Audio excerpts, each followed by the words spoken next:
everyone, I'm Forum BX257, your friendly neighborhood 1980s G.I. Joe reviewer, and today on this vlog I'm going to be unboxing and assembling this 1987 Cobra Pogo vehicle.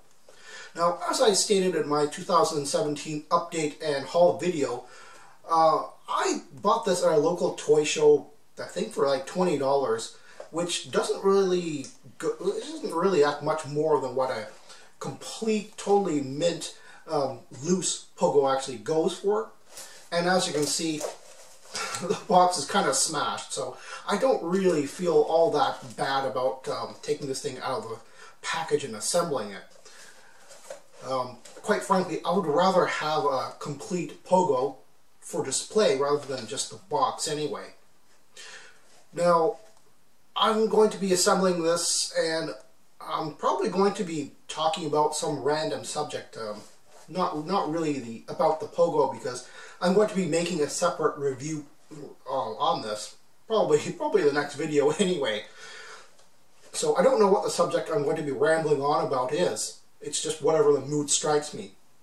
So if you're not really into that, what I'm talking about, feel free to mute the video and just, insert your own music and just relax with me building this thing and putting the stickers on. Well, basically showing you what exactly is inside of these old vintage G.I. Joe boxes anyway.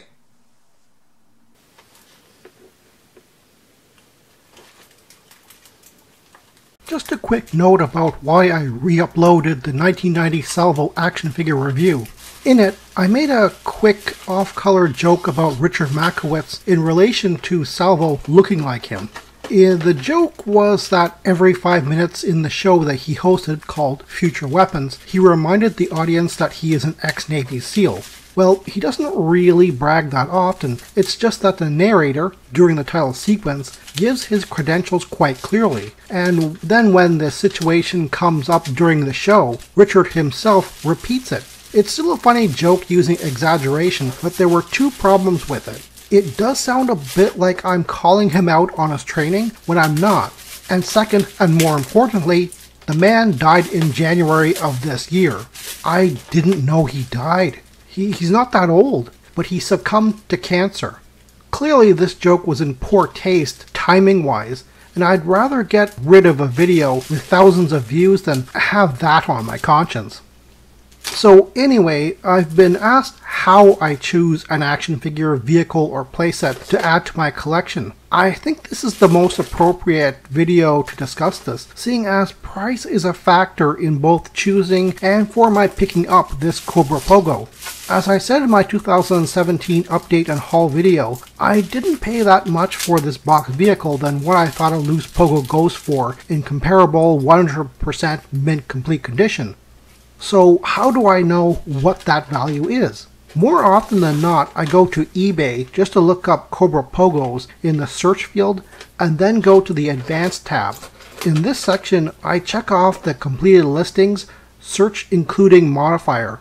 This gives me a list of what collectors are actually paying, highlighted in green.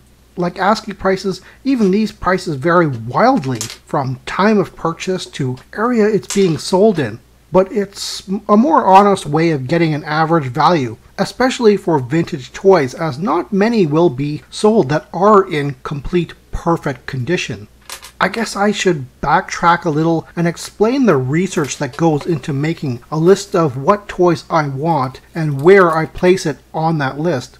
I get familiar with a toy I want through many sources, like Yojo's Toy Database, which has a great visual breakdown of parts, and 3D Joe's, and just seeing the items with my own eyes at toy shows, conventions, and through other collectors, also on forums. Here in Ontario, Canada, there are a few regular toy shows throughout the year, the combined TFCon and Action Figure Expo held in Toronto and Mississauga, the Canadian Toy Con held in Burlington, my hometown, so you'll see me there more often than not, and many more smaller shows like the Toronto Toy and Video Game Show. Thanks to networking with many other local collectors, I've been able to hold in my hands many toys that I'd otherwise never be able to touch, like the crawler for the Defiant Space Shuttle, which I decided not to buy. This is also why when I get offers to buy my toys or offers to sell toys to me through the YouTube comments or Facebook threads, I have to turn them down. I must prioritize the people I deal with face to face. Sometimes things just don't interest me by looking at the photos alone. Cobra Mamba helicopter with its bright purple body is a good example. It wasn't until I held it and saw how it worked that it clicked with me. So personal interest is one factor, but the harder an item is to get or complete is also another.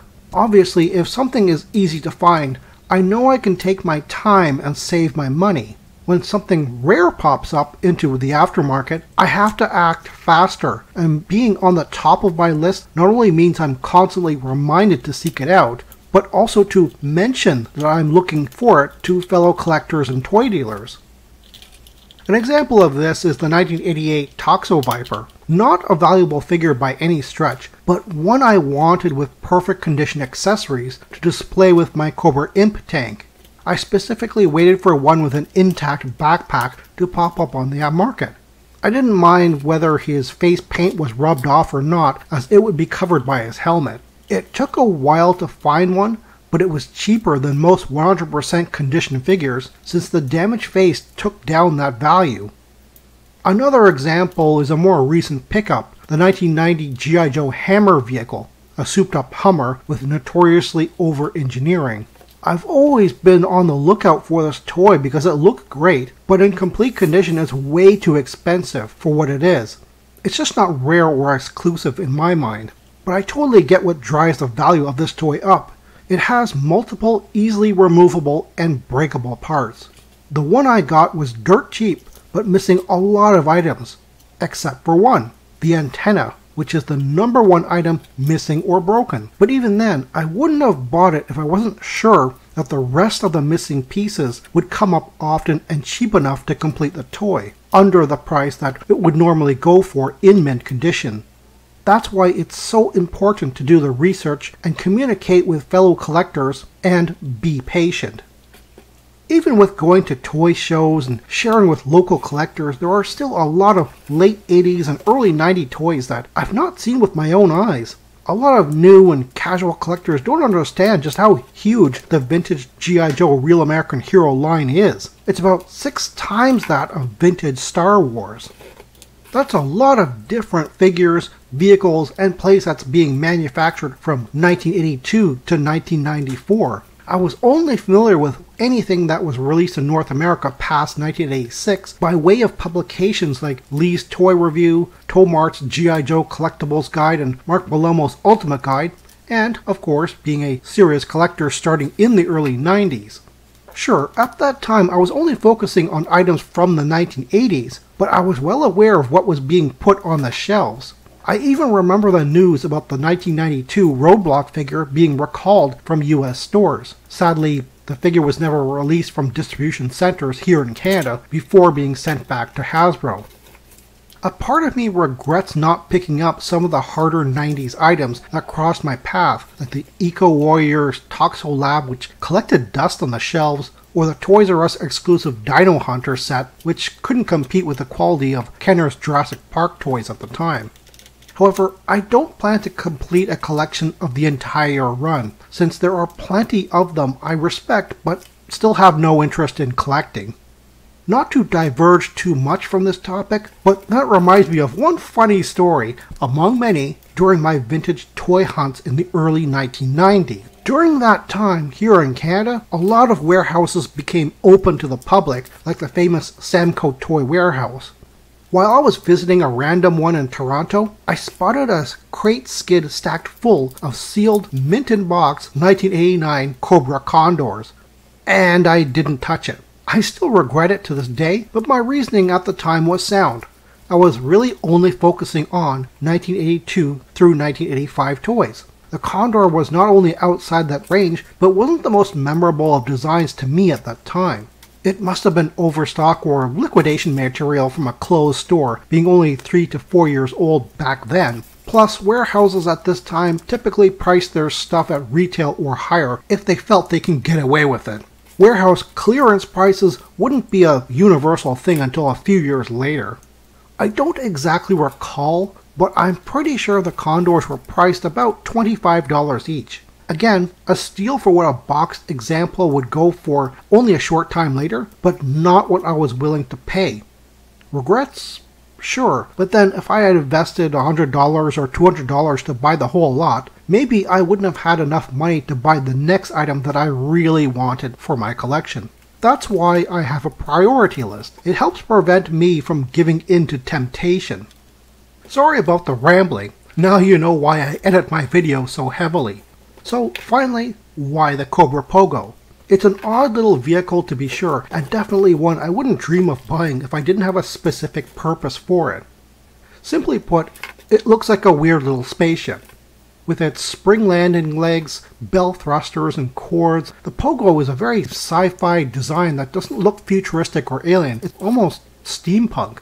I know one collector who uses it as a diving bell, a one-man submarine, and I agree it does look like a self-contained pod, but I think it will make a great little addition to my display of the 1987 Defiant Space Shuttle, attacking it with the similarly colored 1988 Stellar Stiletto, especially being piloted by a 1988 Astro Viper who not only shares the red and gray color scheme, but never had a specific vehicle to carry them, as the Stellar Stiletto was a one-man vehicle and already came with a Star Viper pilot. I could totally see these things bouncing around the moon targeting a base or something. The Pogo is simply not a terrestrial vehicle, and I never thought it could be when I first saw it so many years ago.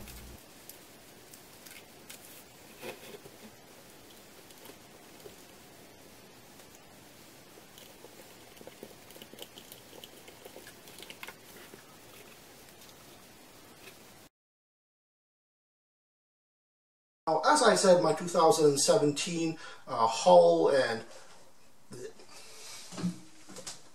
Well, that's all the time I have right now. Please check out my Facebook page for more information and behind-the-scenes photos for these reviews. Thank you for watching this video, and stay tuned for next time to see another 1980s G.I. Joe toy review. See you then!